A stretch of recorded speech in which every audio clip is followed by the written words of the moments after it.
আমেরিকাকে জোটবদ্ধ রাখতে প্রেসিডেন্ট ট্রাম্পের সঙ্গে আলোচনা করতে ওয়াশিংটনে নেটো প্রধান মার্ক রুটে। ইউক্রেনের হামলায় রাশিয়ায় সড়ক, সেতু ও জ্বালানি অবকাঠামোতে ব্যাপক ক্ষয়ক্ষতি। মস্কো আর কোনো ছাড় দেবে না বলে হুঁশিয়ারি পররাষ্ট্রমন্ত্রীর। 13 বছরের কম বয়সীদের সামাজিক মাধ্যম নিষিদ্ধের পরিকল্পনা করছে এবারে ইউরোপের আরেক দেশ জার্মানি। দুর্নীতি কেলেঙ্কারিতে উত্তপ্ত স্পেন পার্লামেন্ট, প্রধানমন্ত্রী পেদ্রো সানচেজের পদত্যাগের দাবি। স্পেনে সান হুয়ান উৎসবের আমেজে রাতভর আতশবাজির আলোয় মেতে উঠেছে বার্সেলোনার সৈকত। ইউরোপের হালনাগাদ ও বৈচিত্র্যময় খবরাখবর আপনাদের সামনে এক নজরে তুলে ধরছি আমি মোহাম্মদ তৌহিদুজ্জামান।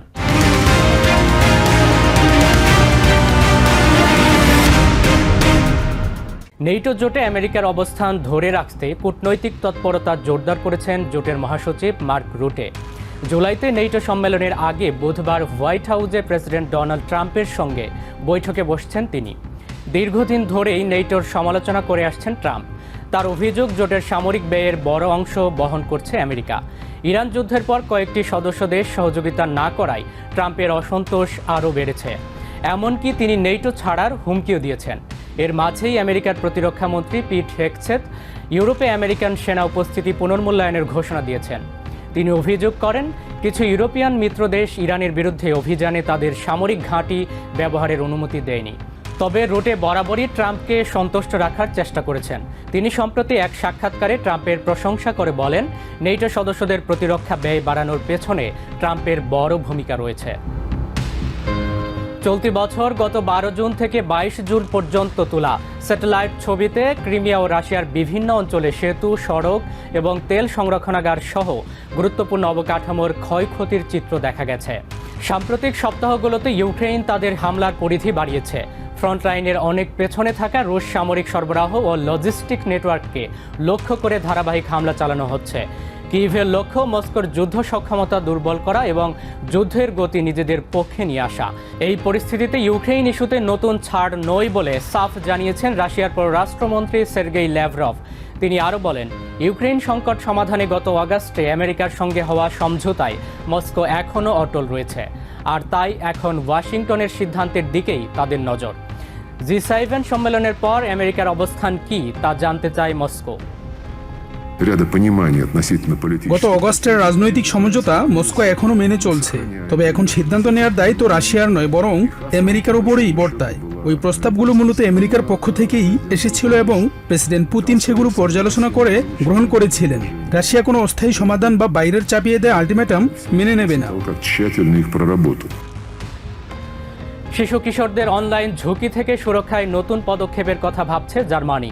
13 বছরের কম বয়সীদের জন্য সামাজিক মাধ্যম ব্যবহারে নিষেধাজ্ঞা, প্ল্যাটফর্মগুলোর উপর কঠোর নিরাপত্তা ব্যবস্থা এবং অভিভাবকদের জন্য নতুন দায়িত্ব নির্ধারণের সুপারিশ করেছে সরকারের নিয়োগ দেওয়া একটি বিশেষজ্ঞ কমিশন।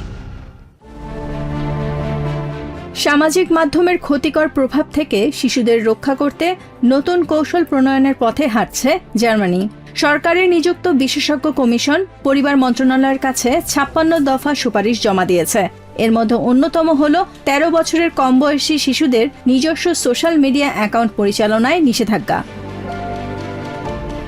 এই প্রস্তাবে 13 থেকে 16 এবং 16 থেকে 18 বছর বয়সীদের জন্য পৃথক নিরাপত্তা মানদণ্ডের কথাও বলা হয়েছে।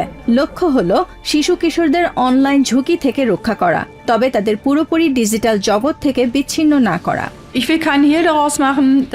প্ল্যাটফর্ম পরিচালনাকারীদের আরও জবাবদিহির আওতায় আনতে হবে। বয়স উপযোগী ও নিরাপদ ডিজিটাল সেবা নিশ্চিত করতে হবে। শুধু নিষেধাজ্ঞা নয়, শিশুদের এমনভাবে গড়ে তুলতে হবে যাতে তারা দায়িত্বশীল ডিজিটাল নাগরিক হতে পারে। কমিশন বলছে, সব প্ল্যাটফর্মের জন্য একই বয়সসীমা নির্ধারণের পরিবর্তে ঝুঁকির মাত্রা অনুযায়ী ভিন্ন ভিন্ন বিধিনিষেধ আরোপ করাও একটি বিকল্প হতে পারে। ইউরোপ জুড়ে সমন্বিত আইন হওয়া সবচেয়ে ভালো, তবে তা সম্ভব না হলে জাতীয় পর্যায়েও ব্যবস্থা নিতে হবে। শিশু কিশোরদের আর একা এই ঝুঁকির মুখে ফেলে রাখা যাবে না। Australia, Canada, France, Spain, Slovenia, Greece ও ব্রিটেন ইতিমধ্যে একই ধরনের পদক্ষেপ নিয়েছে বা প্রক্রিয়াধীন রয়েছে।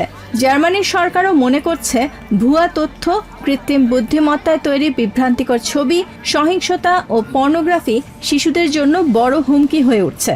এবার বিশেষজ্ঞদের এই সুপারিশগুলো রাজনৈতিক পর্যায়ে আলোচনা হবে। শিশুদের অনলাইন নিরাপত্তা নিশ্চিত করতে কঠোর পদক্ষেপের পক্ষে জনমত ক্রমেই জোরালো হচ্ছে জার্মানিতে। Nahid Sihan, TVN24 news desk.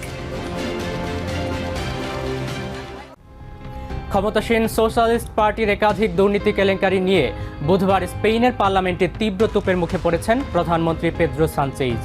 সোমবার করোনাকালে মাস্ক কিনতে ঘুষ গ্রহণ সহ একাধিক অপরাধে দেশটির সাবেক পরিবহন মন্ত্রী হোসে লুইস আবালোসকে 24 বছরের কারাদণ্ড দেয় সুপ্রিম কোর্ট।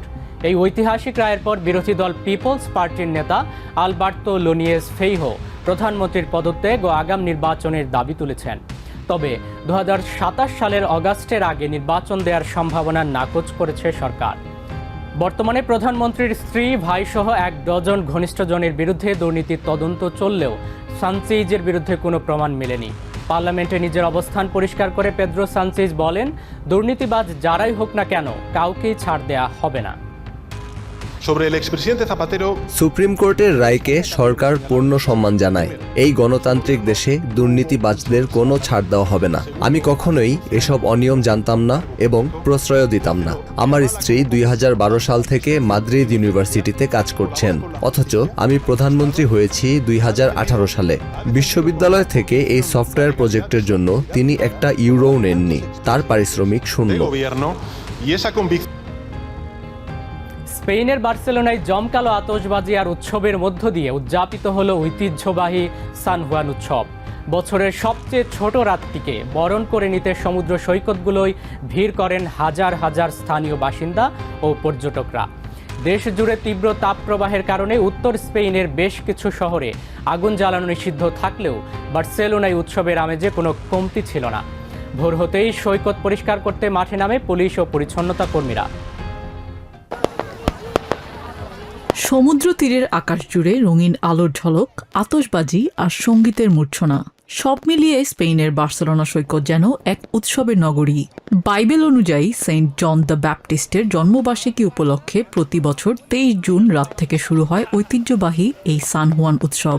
স্প্যানিশদের কাছে এটি বছরের সবচেয়ে ছোট রাত। সারা রাত জেগে উদযাপনের পরদিন অর্থাৎ 24 জুন কাতালোনিয়ায় থাকে সরকারি ছুটি। তাই তীব্র দাবদাহের মধ্যেও এই রাতে প্রথা মেনে উদযাপন করতে সৈকতে জড়ো হন সব বয়সী মানুষ।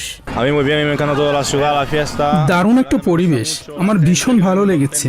এই পুরো শহর আর এখানকার উৎসবের আমেজ সত্যিই চমৎকার। সত্যি বলতে মানুষ এখানে অত্যন্ত আনন্দ নিয়ে আসে। উৎসবটা এক কথায় অসাধারণ। সান হুয়ান উৎসব কোনোভাবেই মিস করবেন না। এটি সত্যি দারুণ এক অভিজ্ঞতা।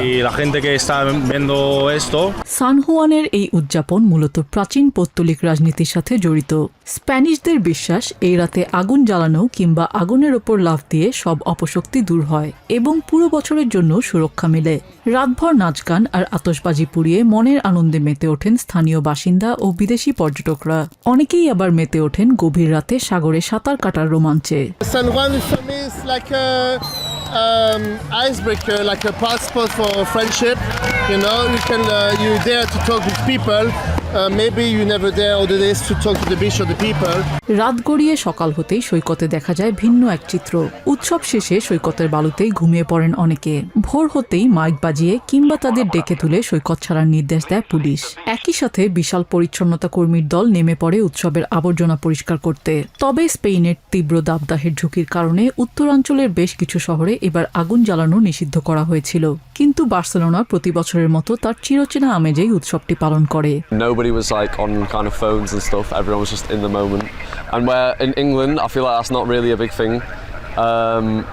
But yeah, everyone just seemed really happy, and there was toddlers, and it would be 2 in the morning, and there was children out there, and old people as well. সব বাধা পেরিয়ে বছরের সবচেয়ে ছোট রাতটিকে উৎসবের রঙে রাঙিয়ে নতুন দিনের সূর্যকে স্বাগত জানালো বার্সেলোনাবাসী।